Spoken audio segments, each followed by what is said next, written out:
Hello అండి. ఇవాళ నేను పెసరట్టు అయితే వేద్దాం అనుకున్నా. అన్ఎక్స్పెక్టెడ్లీ పిండిలో వాటర్ అయితే ఎక్కువైపోయినాయి. ఎలా అయితే అట్టు సరిగా రాదు కదా. చాలామంది దీంట్లో రైస్ ఫ్లోరు కొంచెం కలుపుతూ ఉంటారు. అదైతే టేస్ట్ అయితే మిస్ అవుతుంది. టేస్ట్ ఏం మిస్ అవ్వకుండా పిండి గట్టిపడేలా నేను ఒక ఐడియా చెప్తాను, సో చూసేయండి.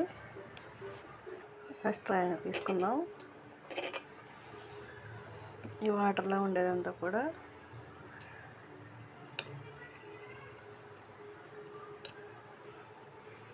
దీంట్లో వేసేస్తాం. చూడండి వాటర్ ఎలా వచ్చేస్తుందో.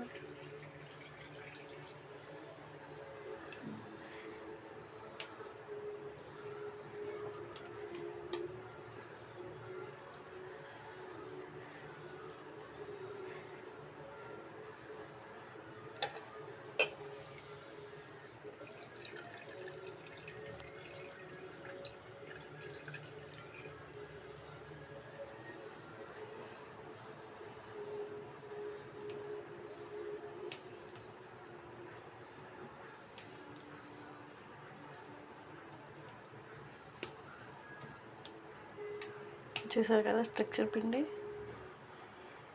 ఈ పిండి చూసారు కదా.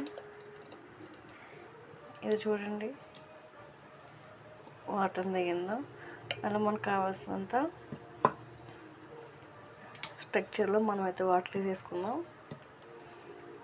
ఇప్పుడైతే టేస్ట్ పోదు, మన రొట్టెలు కూడా మనం అనుకున్నట్టు వస్తాయి స్ట్రక్చర్లో.